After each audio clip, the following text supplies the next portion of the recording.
Okay.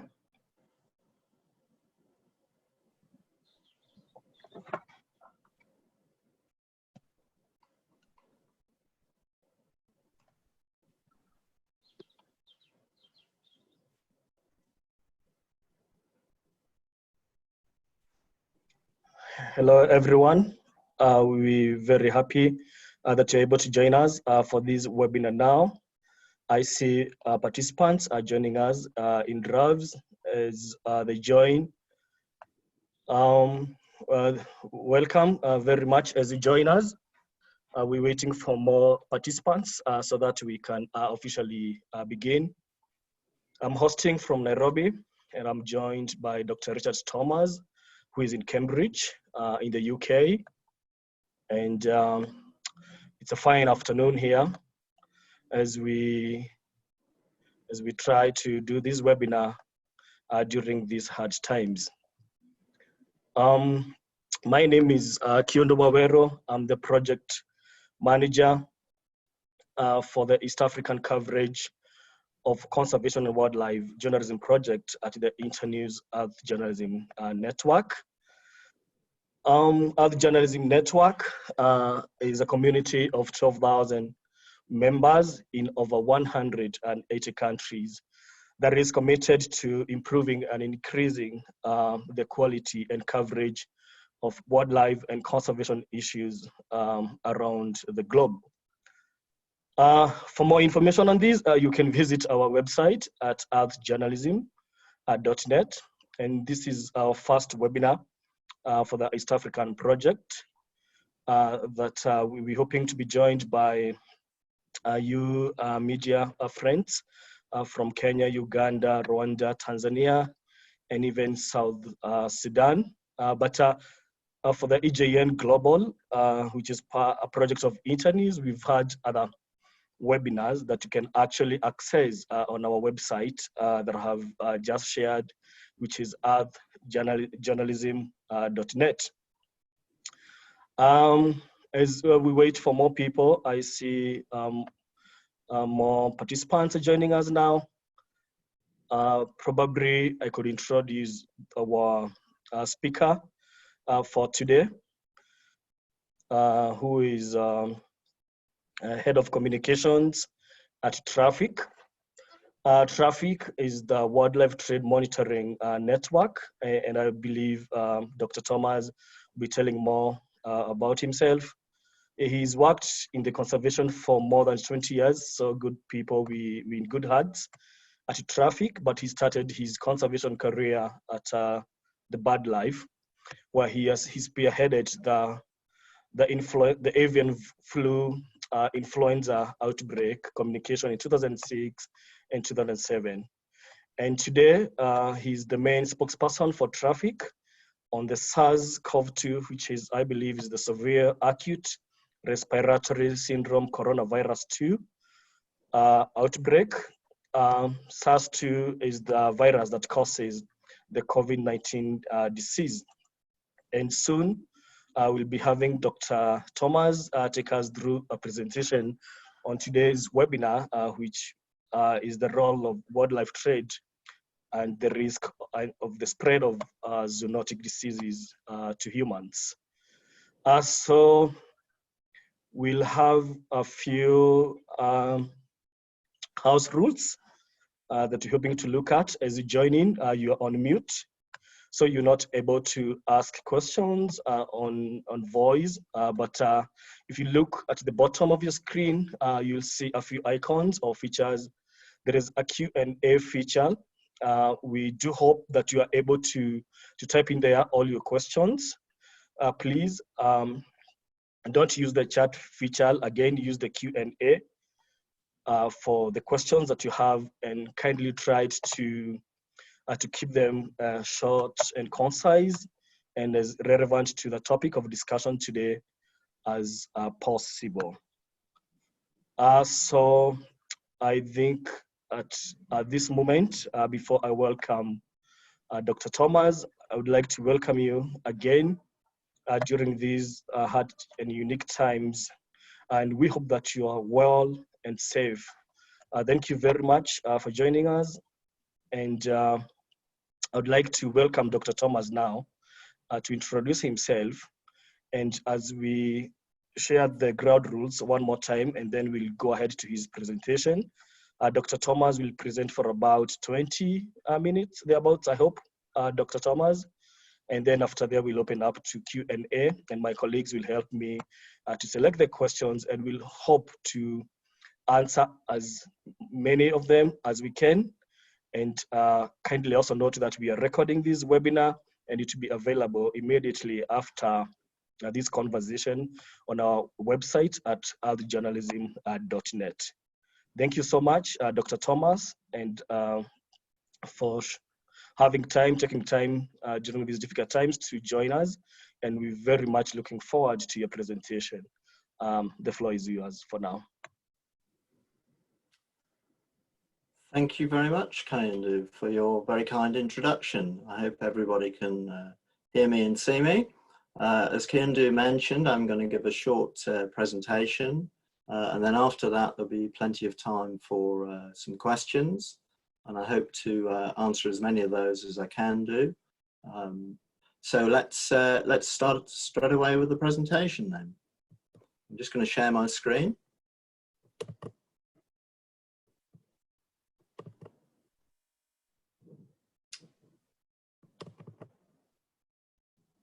Okay, I hope you can all see the first slide here. As I mentioned, my name is Dr. Richard Thomas. I'm Head of Communications at Traffic, and today I'm going to talk to you about COVID-19 and its relationship with wildlife trade. First of all, though, I must say that this is first and foremost a public health crisis. And we mustn't forget that, and obviously our sympathy goes out to everyone who's been affected, people who've lost loved ones, and the enormous impact it's having on our everyday lives and on the economy and people who've lost jobs and income. So we mustn't forget that, but obviously with it having presumed roots in wildlife trade, it's very much associated with the work that we carry out. A couple of bits of terminology I'd just like to clarify right at the outset. The virus that's causing the disease is called SARS-CoV-2, and when it infects people, the disease that it causes is known as COVID-19. Quite often you'll see that misreported or misinterpreted in the media. Okay, I'm going to, this is sort of an outline of the talk I'm going to give today. I'm going to give you a very brief introduction about Traffic, as I've got you all here at the moment, in case you don't know about our organisation. I'm going to give a very quick overview of wildlife trade in general. And then we're going to move and look into the virus, the SARS-CoV-2 virus, and look at its possible origins. And then look at a lot of the gaps in knowledge about what we don't know about that process and what we don't know about how it propagates and so on. And then we'll look at what policy implications there are for wildlife trade. And then after the presentation, I'd like to invite you to ask questions, which I shall do my best to answer. Okay, a little bit about Traffic. Our mission statement is that we work to ensure that trade in wild plants and animals is not a threat to the conservation of nature. So we're very much monitors of wildlife trade to try and understand the dynamics of it. And we're an international non-governmental organisation. We were founded in 1976 by IUCN, the International Union for the Conservation of Nature, and WWF, the World Wildlife Fund. So we spent more than 40 years working on wildlife trade. We're an independent NGO now, and we were essentially founded to help governments with implementation of the Convention on International Trade in Endangered Species, CITES, which had recently come into operation now. We have around 150 global members of staff situated worldwide.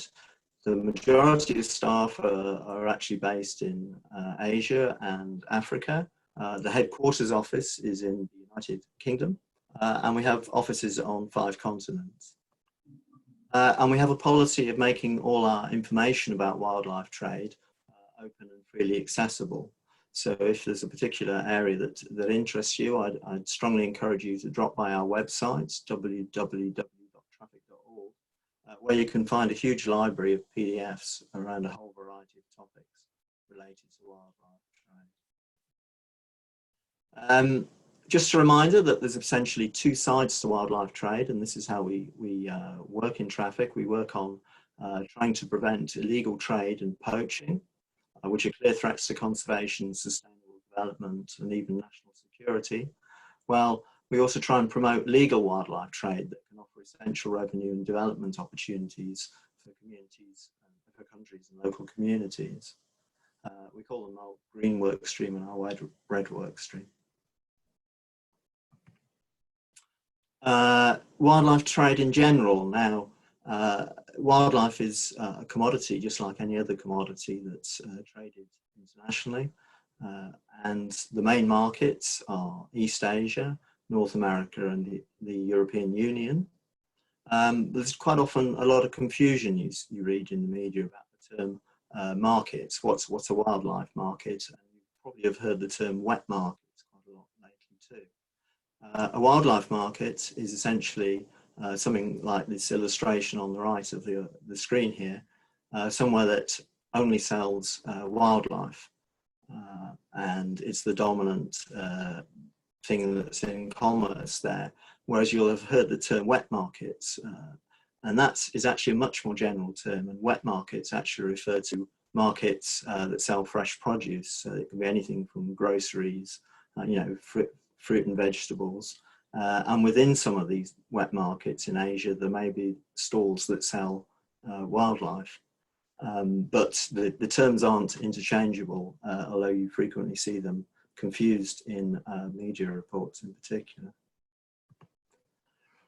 Okay, a very quick overview of wildlife trade. When you mention it to most people, they tend to think of the trade in animals. And certainly animals are traded for medicine, for food, some as pets, and for their products such as skins, reptile skins.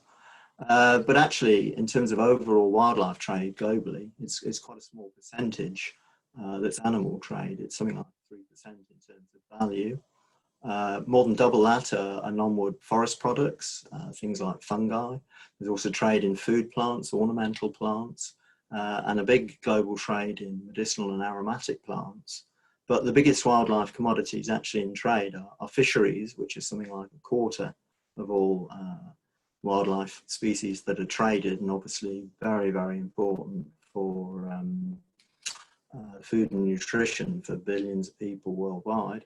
And forestry products, so timber is actually the biggest commodity in terms of value and volume by some distance. Okay, that's a very quick overview of traffic and wildlife trade in general. I'm now going to move on to what's the main topic of today's discussion, the SARS-CoV-2 virus. And I'm going to first look at its geographic origins and what we actually know about where it came from. And I'm sure you've all heard of this seafood market in Wuhan, the Huanan seafood market, which is said to be the epicenter of the epidemic. But actually, when you start to look into the evidence behind that, it's far from clear that this market is where the virus actually originated. The key paper, which is on your screen there, the reference to it, is published in The Lancet, which is a medical journal. It's published in February this year. And it examines the case histories of the first 41 patients who were admitted to hospital suffering from COVID-19. And of them, 2/3, some 27 of them, actually had direct contact with the Huanan seafood market. So the link there does look a little bit shaky, but if you look a bit further into the information that's published in that paper, the very first patient who presented on the 1st of December had no known connection to the market, and the next the second to fourth patient didn't present until the 10th of December. So there's a 9-day gap there And of those next 3 patients, only one of them had a direct link to the Huanan seafood market. So I'm sure we'll find out further down the line once virologists have done a lot more testing and sequencing of the virus. We may get some further insights into where it originated, but I think the jury is still very much out on whether it was indeed the Wuhan seafood market, as widely reported. Moving on to the animal origins, well, what do we know about coronaviruses? Well, one of the key bits of knowledge that we do have is that bats are the natural animal reservoirs for coronaviruses, that within bat populations, coronaviruses are circulating. Bats coronaviruses were considered the origin of the SARS outbreak, the severe acute respiratory syndrome outbreak in 2002-2003, you may recall, and of the Middle East respiratory syndrome, the MERS outbreak in 2013. But I'd really like to draw your attention to a paper that was published in Viruses, the journal Viruses, in March of 2019. So this is some months ahead of the SARS-CoV-2 outbreak. And in it, the authors state that it is highly likely that future SARS or MERS-like coronavirus outbreaks will originate from bats, and there is an increased probability that this will occur in China. Now, their reasoning for that is partly that coronaviruses appear to be particularly prominent in bat populations within China.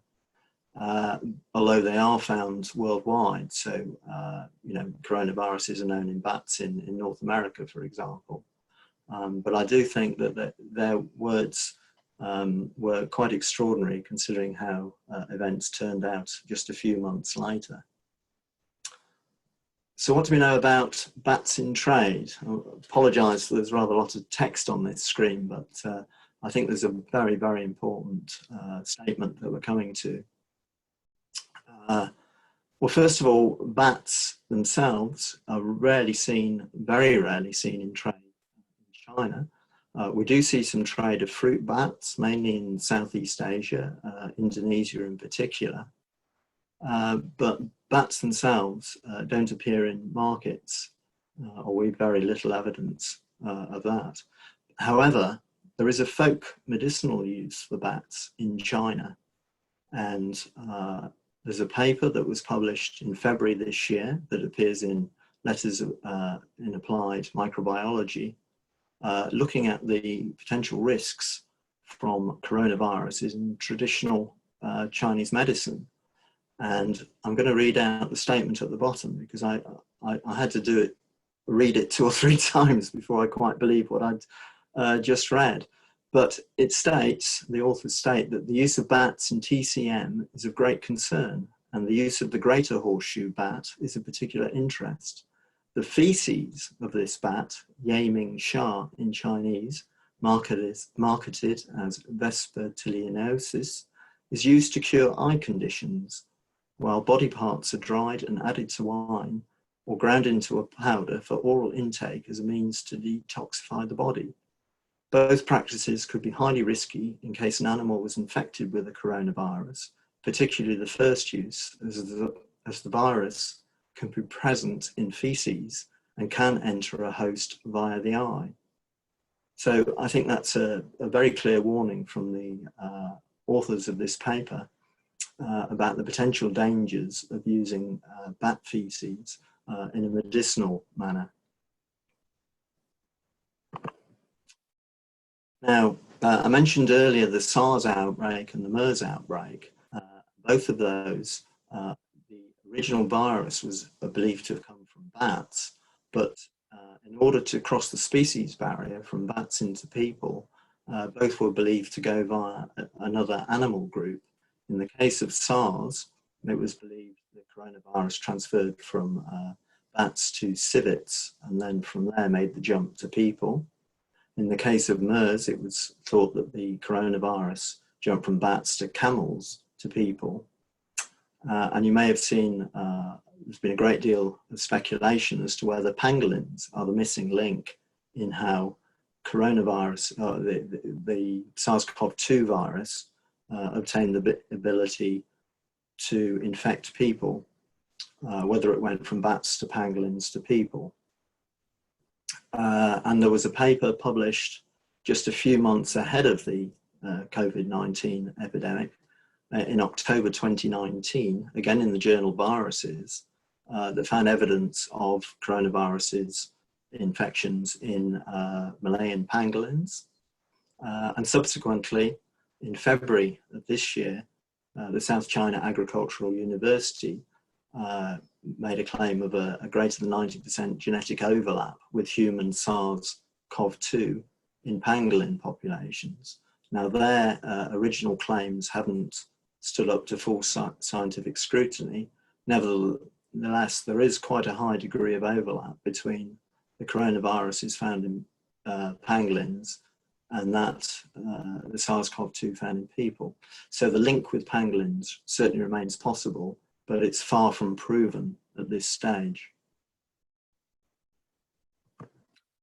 What do we know about trade in pangolins? Well, international trade has been heavily restricted for many years, but in 2017 it was fully banned under CITES.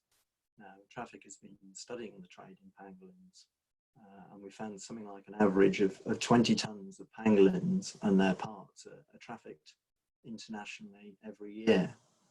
And it's somewhere around 900,000 animals have been traded over a 20-year period from 2000 onwards. Most are trafficked as scales, which are used for medicinal use. There's relatively few seizures that take place involving live pangolins, and that's partly because the live animals are notoriously difficult to keep alive in captivity. And we've found no evidence of live pangolins being trafficked from Africa to Asia, for example. All the cases involving live pangolins we've seen have been within Asia. Some have been destined for China, some have been destined for Vietnam, which is another big consumer. And we hold information on 603 seizures involving live pangolins between the period of 2004 and 2020, approximately 15,000 live animals. So, what are the impacts of the outbreak and its presumed or potential link to wildlife trade? We've already seen the China government at the end of January implemented a temporary ban on all trade in wild animals. There's currently discussion about whether this will be made permanent or not. There's legislation that's currently in progress and will be finalised and implemented further down the line, but it's possible that ban may be made permanent. Vietnam has also introduced a temporary ban on wild animal trade. I think these temporary bans are probably a pretty prudent measure at this stage until we know more about the virus and its origins. It's probably a good idea just to put a temporary halt on the trade until we can work out what measures or what action should be taken. Another immediate impact has been, we've seen increased reports of poaching. The image on the right here is taken from a WCS report who noted that some very rare birds called giant ibises had been deliberately poisoned in northern Cambodia. In many ways, this is not an unexpected thing to have happened, in that the economic impact of the outbreak has been that many people have lost income and possibly jobs and livelihoods, and they're turning to what they can get as natural resources nearby. So while it's extremely concerning from a conservation perspective, I mean the birds that were killed here only 3 individuals, but probably something like 1% of the global population of that species. It's in many ways a not unexpected impact of the COVID-19 pandemic. Another impact we've seen are fear attacks that people have, well, I've seen one report from Peru, for example, where local people have attacked a bat colony out of fear that bats would be carrying coronaviruses. Of course, that's not a rational response. I mean, and bats are incredibly important to people, you know, they're vital as pollinators and for seed dispersal. There's an awful lot we can learn about bats. They have remarkable biology, not least that they can host these coronaviruses but not get sick from them. They're also very good at repairing their DNA. So there's an awful lot we can learn from bats, and we should learn to live with them and not try and fight against them. We've also seen reports from Gabon of a plummeting demand for pangolins in the markets there, that the buyers for pangolin meat have disappeared.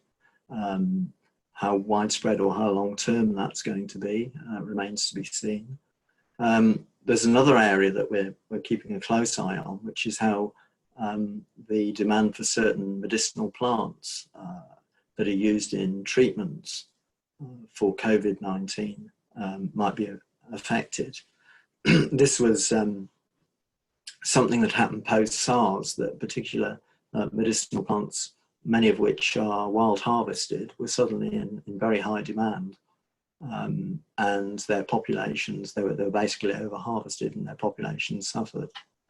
You can find a lot more detail about that on our website. There's a paper there. We've also seen very widespread calls, particularly from the NGO community, for bans, simple bans on all wildlife trade. We don't believe that's a realistic long-term solution of traffic. I mean, there's far too many people worldwide rely on wild-sourced animals for a key form of sustenance. And it's just not realistic just to stop all trade like that. And the other big issue is that bans will just tend to push trade underground, so that it would become black markets, and therefore it becomes a lot more difficult to monitor and regulate. And actually, the traffic, we believe that disease mitigation measures are needed, so that we need to identify the high-risk species, the high-risk situations in which these lethal diseases can be generated and cross the species barrier. And we're actually got an open invite to experts from a range of disciplines outside of traffic's expertise. So expertise in particularly human medicine and animal health, you know, getting their insights, virologists, epidemiologists, and so on, and trying to formulate some clear guidelines as to which, you know, which species should not be kept together or in particular numbers, or there might be a whole range of recommendations that come out of that. And then we would encourage governments worldwide to implement these measures that were drawn up by relevant experts. It may need some legislative changes. So if that was the case, we'd certainly encourage governments to make the necessary changes. But ultimately, what drives trade in particular animals or plants or whatever is the demand for those commodities. So there may be some element of consumer behaviour change interventions that are needed, so-called demand reduction. Again, this is an area where we have some expertise and fairly long-term studies going on. And finally, what about traceability in supply chains, so that you occasionally hear of a particular commodity that's being sold in supermarkets is being contaminated. is it realistic in the longer term to introduce traceability measures for any commodity that's being sold in markets, so that you will know which batch has been contaminated, so that they can be taken off the shelves. So I think traceability is quite an important issue as well. That's all I wanted to say during this presentation, but if you would like any further information on any aspects of what I've just spoken about, I'd strongly encourage you to visit our website, traffic.org. There you'll find the briefing document. There's a screenshot of the front cover on the screen there. You can download that, and that gives our perspective on COVID-19 and zoonotic disease risks. You'll also find items on the coronavirus pandemic and wildlife trade, what our perspective on it is. And as I mentioned earlier, we have the study on the role of wild plants in health treatments and the species that may well be impacted from the virus.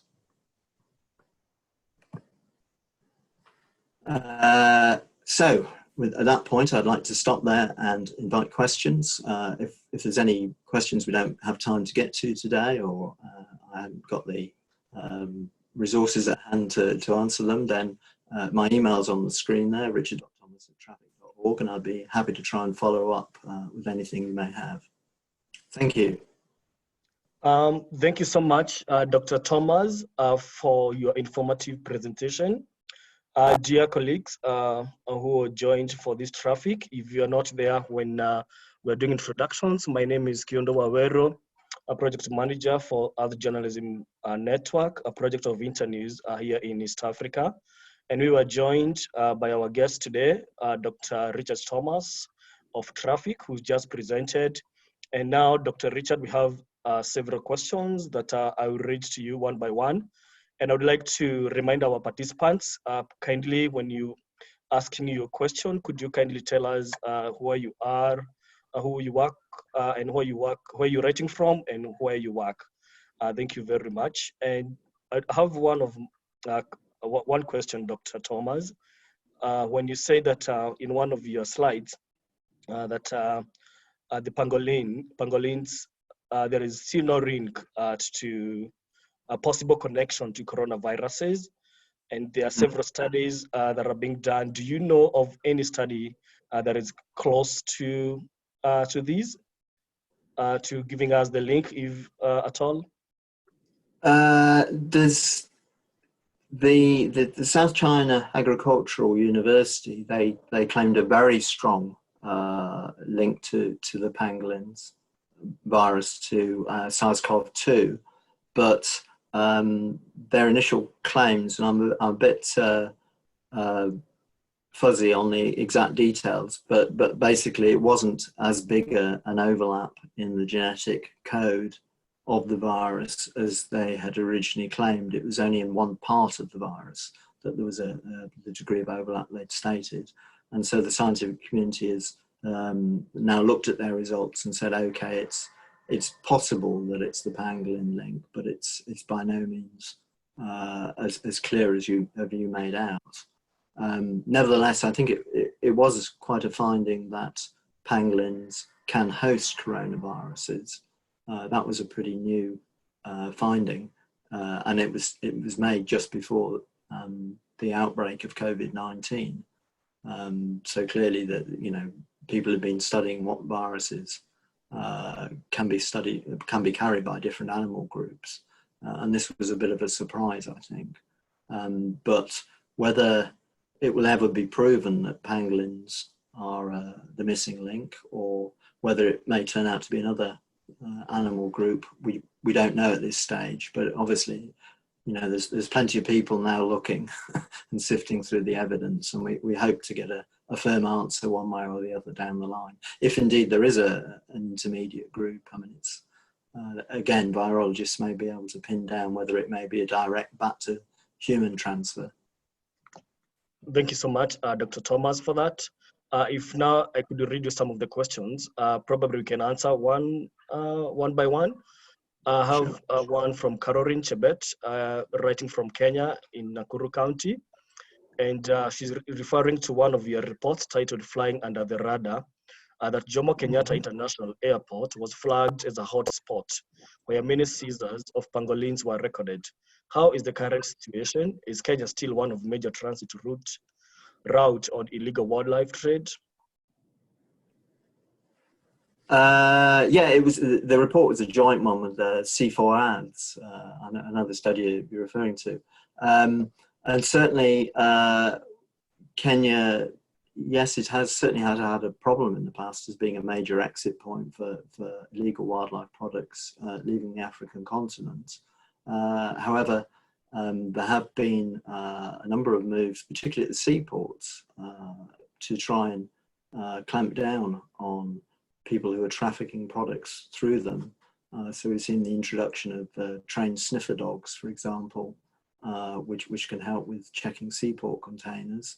And there is also a great deal more awareness now amongst customs and also airline staff about how traffickers are using airports and aircraft and so on to traffic products.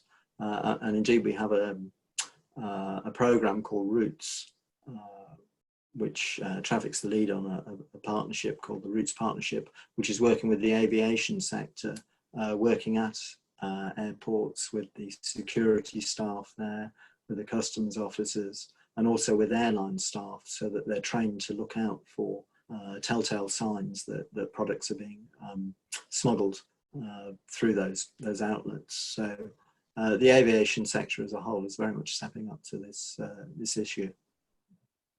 Okay, I think we have so many questions related to that. And also from Kenya, we have Peter Moirori, who is asking that, are there protocols within traffic to ensure that the trade in wildlife species does not transfer dangerous viruses from such animals to humans? No, there isn't. And this is where but it's really outside our expertise. We don't have animal health experts on our staff, and this is where we're really keen to build partnerships, not just on animal health but also on human health, because it's all interlinked. So you know, people like the World Animal Health Organization, OIE, World Health Organization, you know, getting all these experts together and trying to formulate and firm guidelines about how to manage wildlife trade so that the disease risk is minimized. It's a very important lesson that we have to take from this whole COVID-19 outbreak.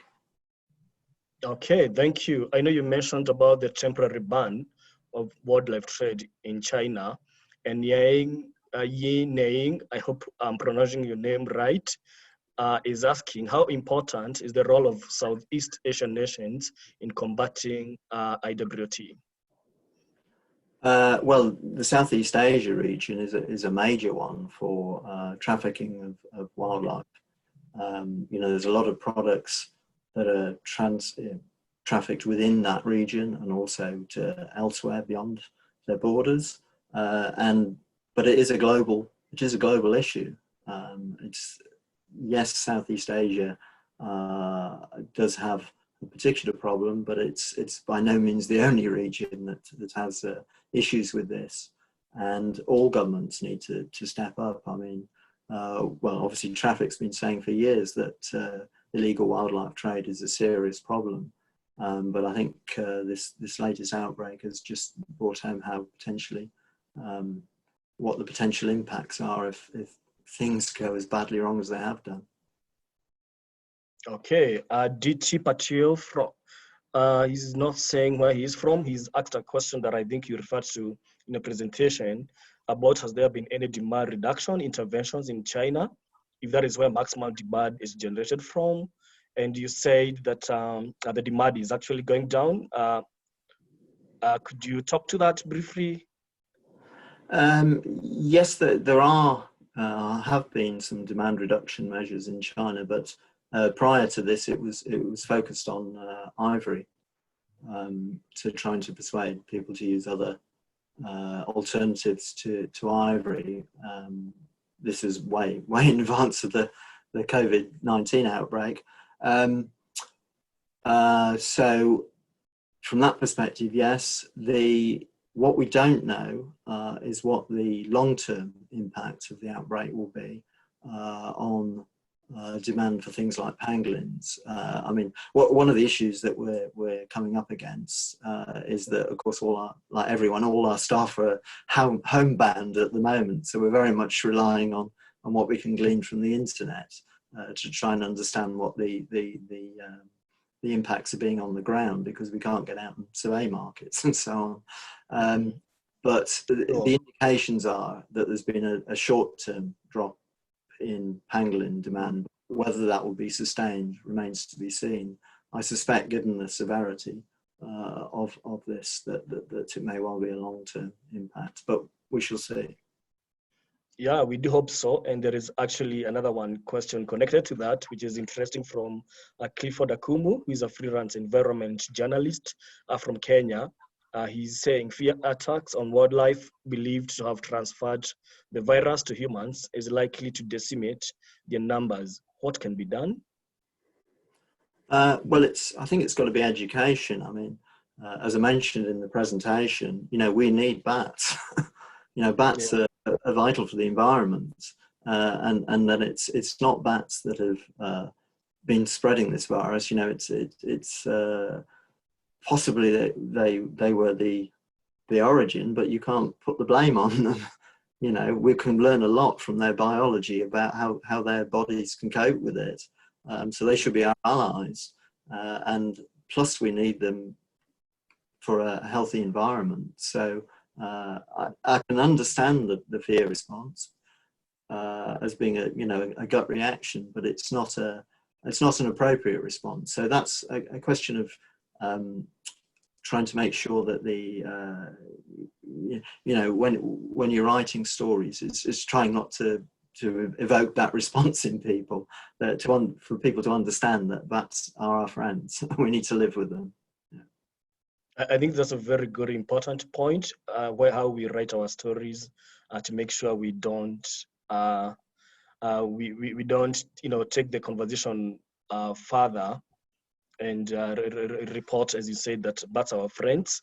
Unfortunately, the questions are jumping, and yes, I've seen the one that I was looking for. And as I said earlier, we've had these webinars with AGN Global, several of them that we can actually find on our website, that is earthjournalism.net. And this question, Dr. Thomas, keep recurring in all of these webinars. And this one is asking, this is Micah Roxas, he's not saying where he's from, but why do people still believe COVID was made in a lab?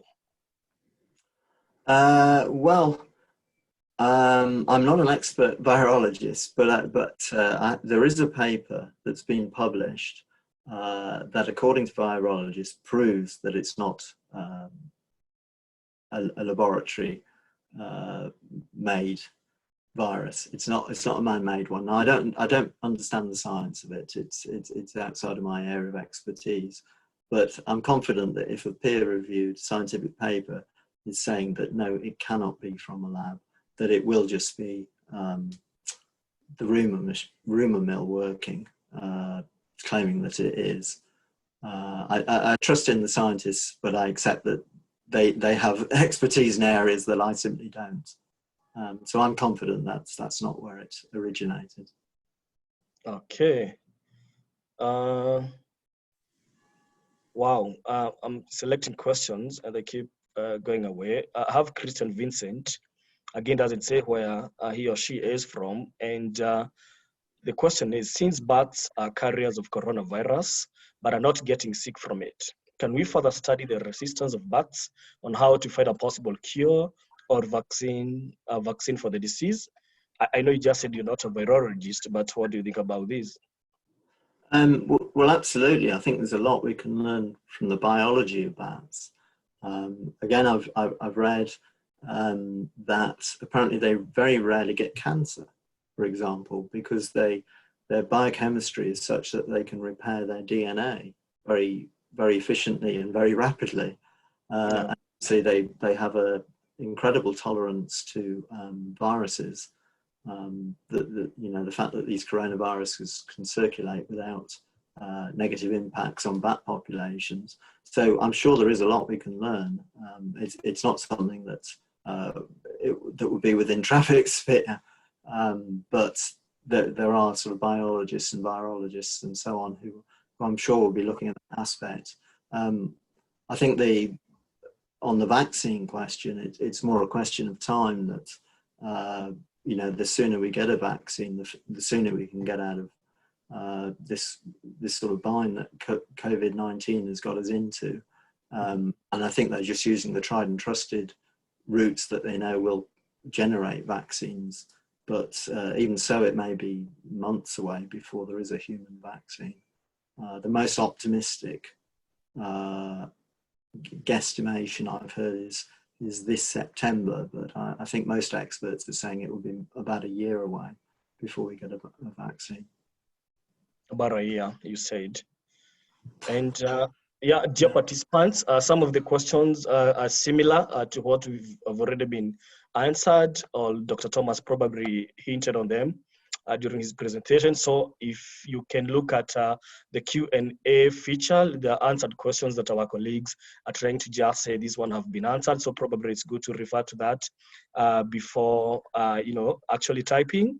And I also do hope, I want to repeat, but there is one from Abjatak Khalif, who is calling from Kenya, and he's asking, what's the role of the private sector in disrupting the IWT supply chain? Sorry, what was the role of the private sector, yeah, in disrupting the trade of illegal wildlife trade? Well, the private sector's got a major role to play. So at Traffic, we're working with a number of areas within the private sector, the courier companies, the aviation sector I mentioned. We're with the online community. Traffic I4 and WWF, we convened all the major internet companies in the Coalition Against Global Wildlife Trafficking. And that includes all the big names, Google and Facebook and all these guys, as well as the big Chinese companies. So they're stepping up to the mark there. We're also engaging, as I mentioned, with the big courier, DHL and all these sort of guys, because what we're increasingly seeing is wildlife trade, illegal wildlife trade is going online, where it's easy for buyers to get in touch with sellers anonymously. It's very difficult to monitor what's going on. But then, of course, the product has to be transferred between the two, and that's where a third-party courier company is likely to be used. And so we're training staff there to be on the lookout for suspicious packages or suspicious items. There's certain giveaways about when they're being used to actually traffic illegal wildlife parts. So there's a lot to be done there. And the transport sector as well. As I mentioned, we're working with the airlines and a bit with the shipping companies as well. So a big role to play. Yeah. Okay, and are the platforms for the online trade are also known, the platforms that are being used for these illegal wildlife trade? Yeah, I mean, social media, or closed social media groups in particular, they're very hard to penetrate and monitor. But the online companies are pretty much stepping up to the task. They've made commitments about taking down adverts for illegal wildlife products, and the information about who's posting them. They're gathering that as well, and that can be transferred to the enforcement agencies for follow-up.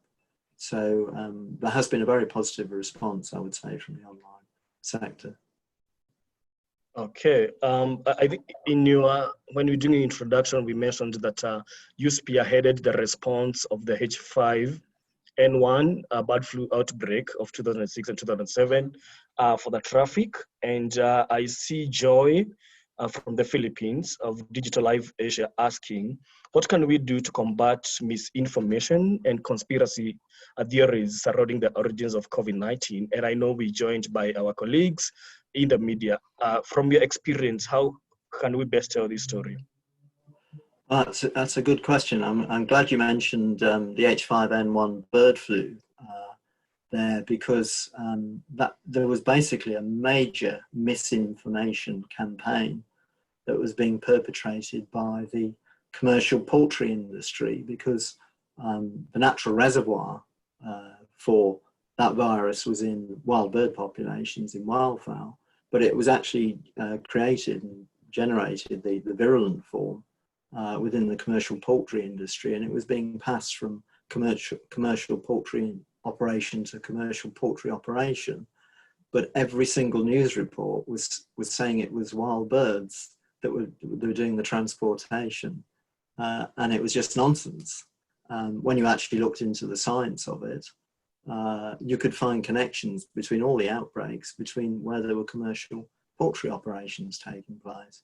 Now, I don't believe there's anything quite as cynical, I guess you could say, taking place with COVID-19, trying to cover up where or when it came from. I think it is genuinely unknown at this stage, and I think, but what I would encourage is that as journalists, you dig as deep as you can to try and find out if there are any cover-ups going on. But I would also encourage, everybody to be absolutely open and transparent about what they do know, because it's obviously in everybody's interest that something like this never happens again. And to try and ensure that, we need to understand precisely what its origins were. So that would be my key message on that. Okay, and related to this, and again, you mentioned that, of course, there is the legal trade of wildlife. And there is this interesting question that I get here from Rational Journal. He also doesn't say where he's from. And he says, do you think after this pandemic, the wildlife supply chain for human consumption should be stopped straight away? Referring to the past, we haven't stopped consuming chicken even after the outbreak of bird flu several times in the past. Yeah. So in the long term, no, we don't. Traffic doesn't believe it should just be stopped like that. We don't think that's practical. But the key thing is to mitigate against disease risk. So understanding the risks of any trade that's taking place, and that's from whatever source, whether it's particular species or particular conditions. Keeping large numbers of animals in the same place, for example, that appears to be a risky thing to do. And some species are obviously potentially more risk, have danger more associated with them in the way that they're traded and so on. And there needs to be a sort of long-term formulation about it that if you just simply ban it, it will go underground, and your chance to really regulate it and monitor it is gone. But if the trade is allowed to resume, then you have the option to monitor and regulate it to try and mitigate against disease risks. So there's a lot of measures that need to be worked out and implemented. But it sort of also highlights why it's so important to understand what the origins were of the disease, how it actually arose. Okay. Thank you, Dr. Thomas. We almost at the top of the 1 hour that we had said we could take this webinar for. Probably we can take one or two more questions. And I'm glad that we have not only attracted members of the further state, but we also have people from other sectors, NGOs, and also students. And I'm gonna read one question from a student from the Philippines, Angeli Buela, who is asking, what can you suggest to the government, especially in Southeast Asia, to combat IWT, and how are you going to convince them with your statement? what are the ways that must be strictly implemented? What are the ways that must be not very clear? But I hope you're getting the gist of the question. Well, I think the key thing is that illegal wildlife trade is a global issue, and that if it's going to be addressed satisfactorily, we need global cooperation. We need countries working together. All too often we hear of a seizure of an illegal wildlife product in one country, and it's never followed up properly to find out where it originated, working with colleagues in enforcement agencies elsewhere. So that's one critical area that needs to improve, international cooperation. But also, we've had quite a long term endeavour to try and raise perception about the seriousness of wildlife trade, wildlife crime, that it's not perceived, often not perceived as being a serious crime, whereas it's a form of serious organised crime, and it has all the trappings of serious organised crime. So to address it, you need to start looking at financial flows, at trying to stop money laundering. So we've been talking to the banking sector to get them involved on those sort of aspects. So it's no one single magic bullet that will address the issue. There's a whole variety of actors and different sectors that need to be brought into play. But you know, perception that it's in the criminal's mind that it's a low risk, high reward activity has to be changed, and that has to be changed by making those who are charged with enforcing the legislation aware that, you know, it really is a serious crime and that it should be taken seriously because of the potential impacts it has. Okay, probably one of the last ones from Mahima. How have countries fared in adhering to CITES? Does their data give a clear picture? Sorry, how are they adhering to CITES? Countries fared in adhering to CITES. Does the data of these countries give a clear picture? Well, CITES trade data, it's only for species that are listed within the convention, so it only applies to those. So there's a lot of data on other species that are traded that aren't captured. It's also notorious for many discrepancies in it, so that country A will report exporting something in kilograms and country B will say we imported 6,000 of these things, you know. So there's a lot of issues like that that could be much improved if the data reporting was improved. And you know, organisations like the World Customs Organization have got their harmonized source codes, HS codes, that try and standardize some of these things. And if standardization was available in a lot of the data, it would actually help enormously with picking up instances where something untoward was happening, some illegal trade was happening, because it's all in the detail. Okay. Thank you so much, Dr. Thomas. There is one interesting question again here from Caroline Chebet, the Standard, Nakuru, Kenya. I do hope we've not answered this. There have been several measures that have been put in place to curb IWT, illegal trade, of pangolins. Among them, a particular one where Cameroon and Kenya adopted fingerprinting forensic technology to tackle pangolin trafficking. Has this had any impact? I do hope you have a take on these. Well, forensics generally is very much coming into the sector now. So Traffic is working closely with an organisation called TRACE, the Wildlife Forensics Network, and we actually have a programme introducing wildlife forensics into 3 countries in Southern Africa, Malawi, Zimbabwe and Zambia. So basically training of forensic officers there in crime scene, how to gather evidence, secure the chain of custody so that it will be admissible in court. So yes, there is an awful lot of work that is being done in this area, and pangolins, there is a database now being generated of basically pangolin profiles, so that when seizures are made, they can hopefully be traced back to their origin based on what can be determined from their DNA and stable isotopes and other techniques that are used. So this is another area, and again, it's partly a question of wildlife crime not being seen as a serious crime, that there haven't, there's been very little forensics applied to it up till now, but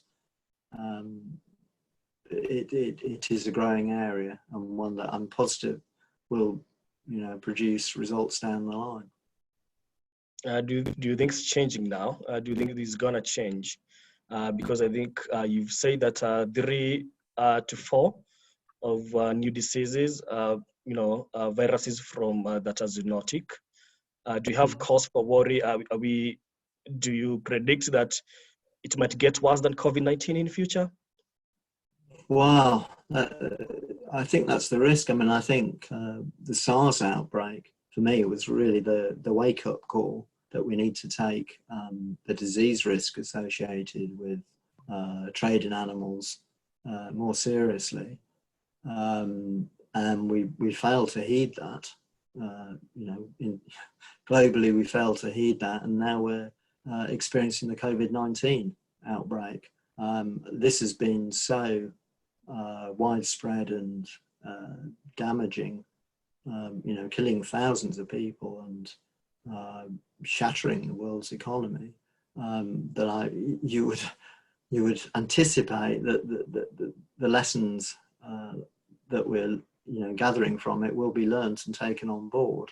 But yes, there is potentially a risk. I mean, COVID-19 does have a relatively low death rate, but the next virus mightn't. Well, Dr. Thomas, thank you very much. I think that's a good note to bring this webinar to an end. And dear colleagues, all the participants, thank you so very much for your time. Our time is up, and you have many more questions that we've answered. We tried to, Dr. Richard says he's open. We tried to answer these questions on email, possibly. And as we said in the beginning, we have recorded these webinar, and it will be up on our website very soon. That is earthjournalism.net. And if you're not a member already, you can sign up, which is free, to be getting more of these reporter resources that Earth Journalism Network gathers. Thank you again, Dr. Thomas, for having us, and we'll be talking to you. I hope you'll be open to questions from our colleagues in these times that they're very curious to tell this story. So yes. Yeah, please do email me if there's anything you'd like to question me about, and I'll do my best to respond. The email again is richard.thomas@traffic.org. Yeah. Okay, thank you so much. I will forward you all the questions and see if you are able to answer all of them. So everyone, do have a good time wherever you are, and stay safe, stay home. Goodbye. Thank you. Goodbye. Thank you. Goodbye.